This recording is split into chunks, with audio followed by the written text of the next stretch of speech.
This is important. They didn't tell you about it in school. Has to do with this fucking alien that's living inside of you. It's always 7. Always. 7 days in a week. 7 octaves of music. 7 colors in the spectrum. 7 chakras in the body. Don't worry if you're not spiritual. That thing controls your body, and you control that thing with your mind. Signals filter from here down your alien spine thing to the control centers that control your organs, like an RC car. That's how computers work too. A high-level language is translated down to binary so that the hardware can use it. In science, we know that there are 33 vertebrae in the spine. There are 33 degrees in Freemasonry. Jesus got crucified at 33. Kundalini, the caduceus, and the Jed pillar also symbolized this flow of energy. The Great Pyramid and the Vitruvian Man also show where these translating centers are within the human body. They're little brains. They're like your heart brain, your gut brain, thinking with your... Look close. There's 7 on each. Applying that wisdom with our now very modern advances in science, we can combine them into something usable. Interesting. I know numerology is something that I don't know much about. It's super interesting as well. But a lot of the stuff that I see, like people say like, oh, it's always 7, or oh, it's always 3, or it's always 23, or it's always 9, it's always 13, it's always 7, it's always, it's 9 because that's the highest number you can get to without repeating. And it's just like, I don't know. I think a lot of it is credible in a lot of ways. I think when it comes to symbolism, a lot of it is intentional. The numerology that is being used in that symbolism and whatever the case may be. But I feel like a lot of it is just like people just stretching. I feel like if you break something down enough, you could get the answer you want out of it. It's insane. The Chargers had real AI robots at their season opener. Look at how weird these are. Wow.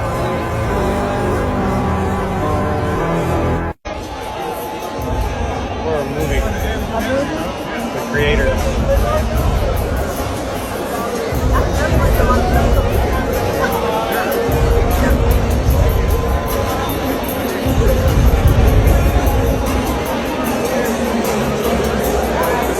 It's damn near 1,000 people at a time. Every time I go live, it's almost 1,000 people watching this and they want to know what's going on. I'm telling y'all, bro, I don't care if I gotta go live every day to expose these folks. They done got caught. Fuck, I give a fuck, man. I'ma die anyway. I don't care nothing about them folks catching me slipping, lacking. I'm up out of here. Get what? 1,000 people. I did it for y'all. If I'ma sacrifice anything, bro, I'm sacrificing it right now. Letting you know right now. Hey, bro, on your way up out of here, just remember this is what they doing, bro. This is what's going on. I'm not scared. I'm not scared to die. All right, so I just looked it up, and those the creator jumpsuits they were there to promote a movie, basically, guerrilla marketing. It's pretty obvious that that's a publicity stunt when those things happen. I'm not saying that it's not happening to kind of soften us up to the idea of that just being the norm, right? It could very well be in some cases, but in this case specifically, it was to promote a film. The fact that the one actor looked like that guy, I mean, who knows? They say that we all have so many doppelgangers throughout the world. But yeah, I don't know, it's still kind of weird. I can see how that could definitely creep somebody out. I mean, it'd probably freak me out if I saw an exact replica of me dressed as a robot. But it's not a wipe, it's a suppression of memory. And they also do something they call an age reversal, but it's not actually an age reversal. They hatch out a clone body that's the same age when you left, and then transfer your entire consciousness into that clone and then stick you back again 15 minutes after you left. And so again, the next morning I wake up thinking I had a dream that was months and months or years long, and it's just like, wow, that was really weird. And then just kind of had to deal with the recovery from that point on. But that's basically it. Do you know the science, how that works, the shifting of consciousness into another living organism? Well, since I wasn't awake for the process, I can only tell you what I've been told about the process. My understanding is that not to get too metaphysical, because as I understand, this is a very scientific thing, that our spirit and or consciousness is a quantum fluid dynamic. And being a quantum fluid dynamic means that it can be removed and put from vessel to vessel. So they can take your consciousness and your spirit being out of your body, put it into a temporary vessel, and then put it into another body or an alien even, or another species or whatever. But in this particular case, my understanding is they just put it into a younger clone version of yourself and then send you back so that you don't think anything happened, or that no one's the wiser anyway. The previous body that I had basically, was on a table. They had the fresh one on another table, transferred the consciousness from one, and then took my old body and stuck it in the incinerator. So it's a permanent transfer in this case. So I've seen that interview, the whole interview. I can't remember what it's from, but I watched it before. And essentially, if I remember correctly, those are like the MK Ultra kids, the kids that were like getting experimented on. They were essentially raising these kids from the time they were little to basically prep them to go work on other planets, on the Mars base, moon base, whatnot. I believe Mars was the main one, to where they're over there working, building, in the military, building bases and stuff. And then essentially they'd be there for a long time. Not to mention with time dilation, actually getting there, like a lot of time would pass, right? And then they would bring them back. They would basically wipe their memory and then place their consciousness in like a cloned body of them from the time that, as old as they were when they left. And I guess there's multiple accounts of this. There's him and other people all talking about it happening to them. I don't know. It's very intriguing. It may be possible. I think that we know how something like that would be done, but I'm not sure if we've actually figured out how to implement it yet. Kind of like time travel, right? Like we know how it would be done, how we could go, forward in time. We just don't have the quote unquote have the ability to make it happen yet, right? Because we can't travel that fast. If you ever start astral projecting, make sure you do not do this. During astral projection, it's vital to move cautiously and maintain a calm state of mind. This unique experience, where your consciousness separates from your physical body, can become overwhelming if you attempt to navigate the astral realm at high speeds. Panicking during the experience can cause negative thoughts to manifest, turning the experience sour. For example, if you imagine frightening scenarios, they may become reality and leave you trapped in a dark, unsettling environment. To avoid these consequences, remain calm, grounded, and in control. So I've dabbled quite a bit with psychedelics. I would not condone them, YouTube, but I've done them, right? Just to test, for research purposes. And I think at one point I could associate one experience with astral projection. I can go into it more in the Discord if you guys want. You can just ask me about it, and we can have a more extensive conversation on it. But in a nutshell, I was basically pulled out of my body and guided by like a 2D face. It was kind of like a 2D digital face, kind of in like a black nothingness. I feel like it should have been scary the way that the face looked, but it wasn't. It was just uncanny, right? It was something I never experienced before, and it guided me through the cosmos and basically showed me the creation of life, to where we were basically all kind of the same organic material. Everything was made from the same organic material. I don't know, there's a lot more to it. It was a pretty crazy experience, but that's the first time, and I think probably the only time out of all the times that I've dabbled with things like that I actually felt like I was actually outside of myself. So I don't know if you have any experiences like that or something similar, especially something similar. That'd be awesome to hear about. So join the Discord where we can talk about the stuff and not worry about getting in trouble. Yeah, let me know your experiences. The link is in the description. A man stuck in a coma was able to communicate to his family through their dreams. You won't believe how this story ends. In 2018, Isaac Reed was found unresponsive in his bed.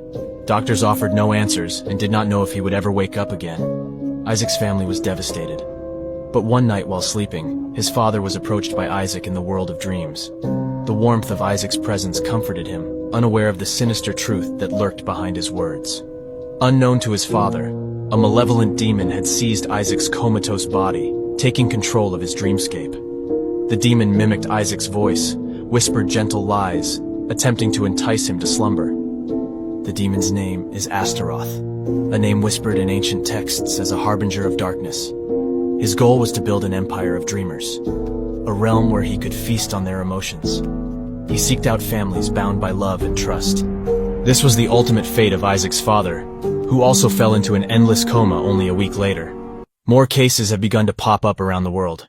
Whoa, dude. That one actually kind of gave me chills. I remember growing up, We lived in a house. It was haunted. We thought it could have very well been. I don't know. Some creepy shit happened to that house. Shit flying out of the cupboards and, bumps in the basement and shit. But I remember my mom, she's a big believer in conspiracy theories and paranormal and stuff.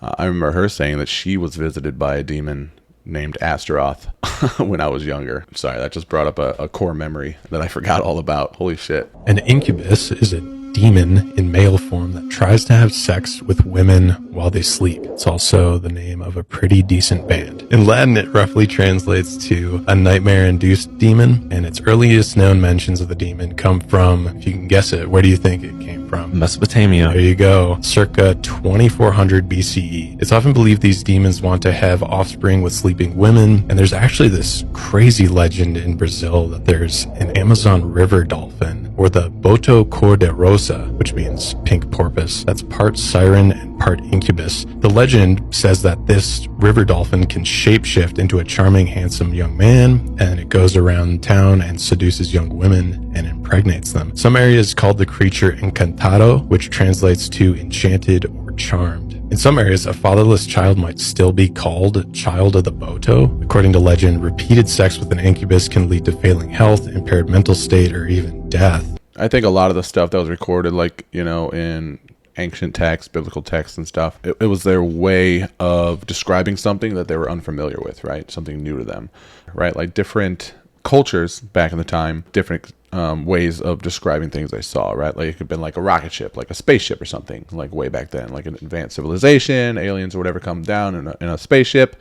The Greeks describe it as like a chariot of fire. Asian countries describe it as like dragons, things like that. So I think a lot of it was also just ways of telling stories to make it easier for people to associate those negative or positive experiences to that newly common scenario that was, not really so common before. So like demons, they say it's just kind of a metaphor, and a lot of times, not saying they don't exist, but like I said, we all have our own demons to defeat, and we're not always talking about paranormal demons. We're talking about, addiction. We're talking about laziness, sloth, whatever the case may be, right? Lust, whatever the sins are and stuff, right? Those can be considered demons. And like I said, I'm not saying they don't exist, but I'm also saying, like, I think a lot of these older stories are just basically tales and stories to get a point across and make it easier for people to make that association mentally, that, hey, that's a bad thing,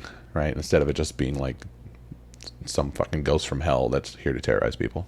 So why don't you worship Jesus? So roughly every 2,150 years or an age, the sun moves into one of the 12 zodiacal constellations. So one complete cycle of all 12 zodiac takes about 25,772 years, which ancient societies called the Great Year. Okay, but what does that have to do with Jesus? Well, let's follow the trail. Influenced by ancient Mesopotamian mythology, the Jewish people were exiled in Babylonia, and they recorded the Mazzaroth in the Hebrew Bible, or the Tanakh, around 1200 to 100 BCE. Mazzaroth means constellations. It was a mnemonic device to name the stars in 12 constellations. Also around 2nd BCE, the Sefer Yetzirah and the Kabbalah connects each of the 12 tribes of Jacob to the constellations. And the 12 tribes of Israel connects to 12 disciples or 12 apostles in the New Testament.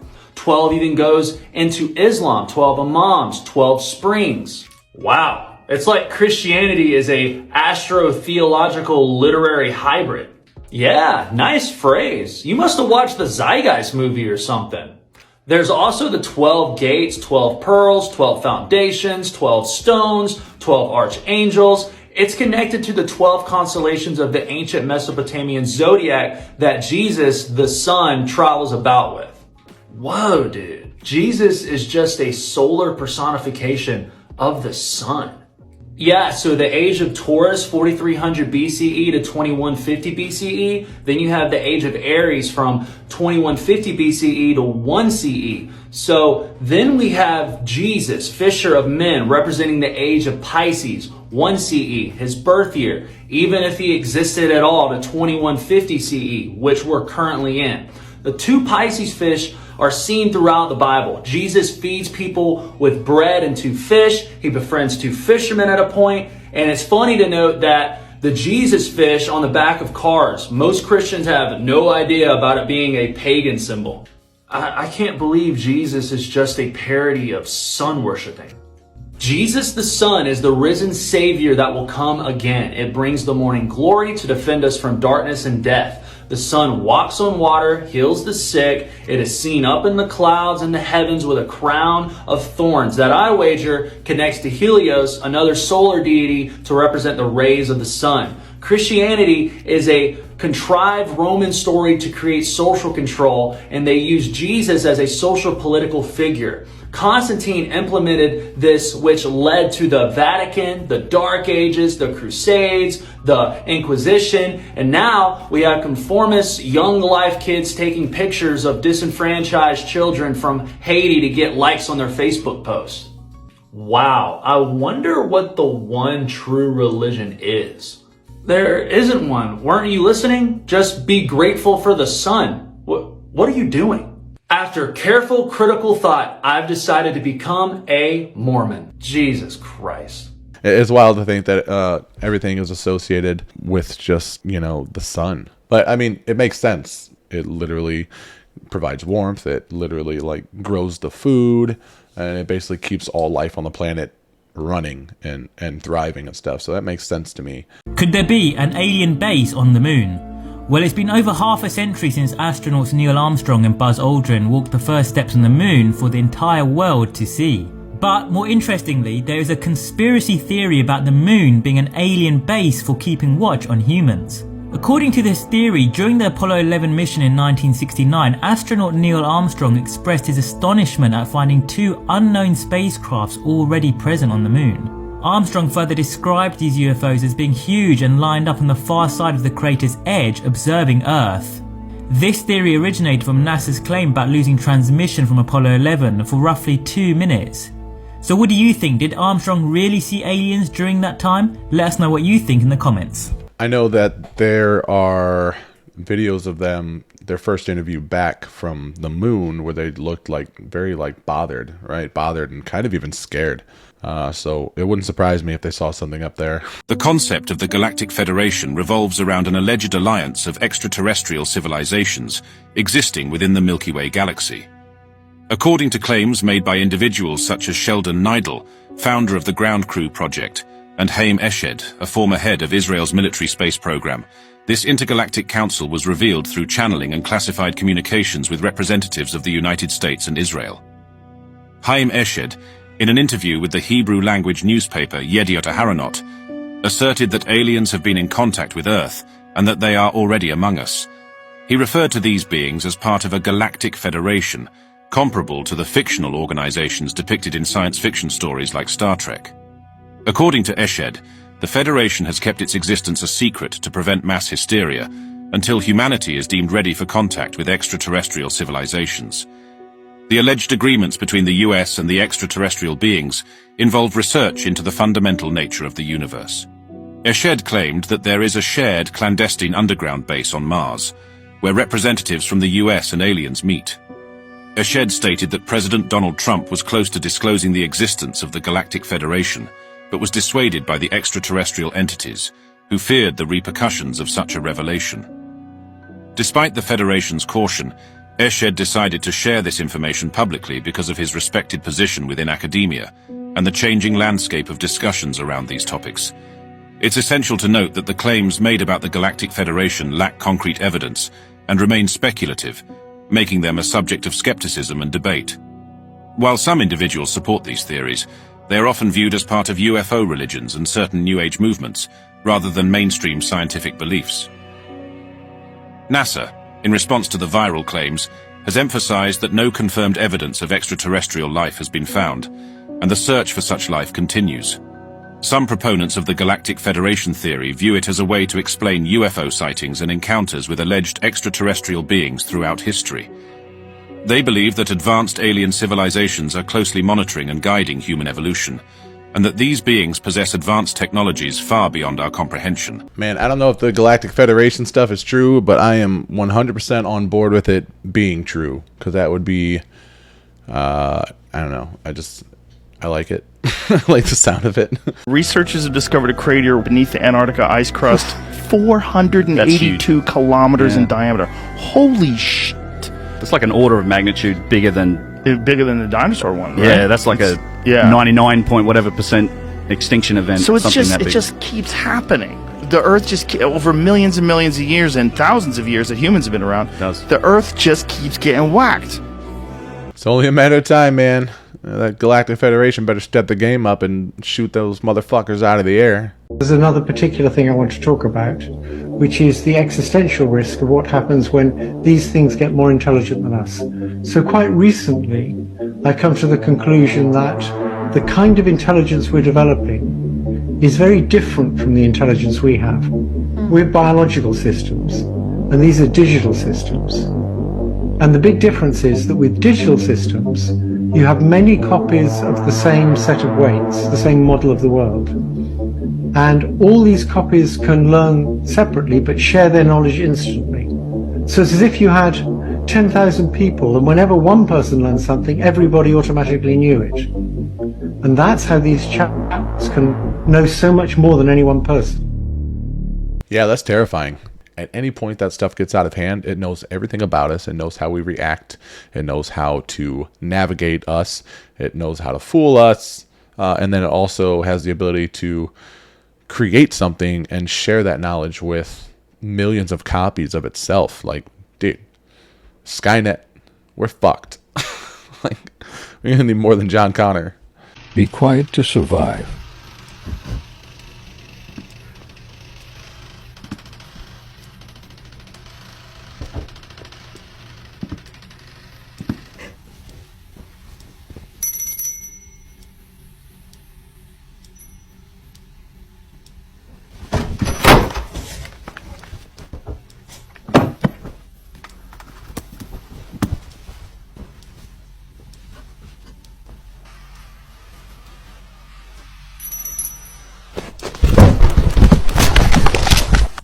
Bro, I have Tourette syndrome. If I'm ever caught in that situation, I am fucked. When I get anxious and like nervous, dude, I start fucking twitching and making noises and all kinds of shit. You've probably seen it in these fucking videos. A lot of you guys think I'm on drugs in the comments. I'm just not, dog. I got Tourette syndrome. And when I get anxious, I fucking start tweaking. So I'd be fucked if I was in that situation. But then again, I'd probably also put that bitch in a Kimura. My soul left my body.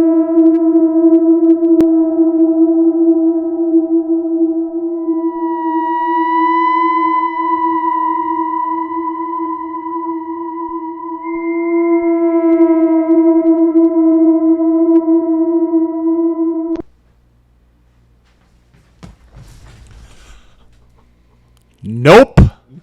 Oh, Jesus Christ. If this is your first time watching, thank you for making it this far. If you like what you saw, consider liking and subscribing, hitting the notification bell, all that cool YouTube shit. I still don't understand. And if you have some videos you want me to see, or you just want to talk more about these videos and converse with the other people in the community, you can join the Discord. The link is in the description. The Discord is super active. Everyone in there is really fucking nice. The community's been great. Lucid Crew, all you guys that are supporting me, subscribed, and just everything, man. You guys are amazing, dude. You guys have been so awesome. I appreciate you all greatly, and thanks for your support. And until next time, I'll see you guys in the Discord. Peace.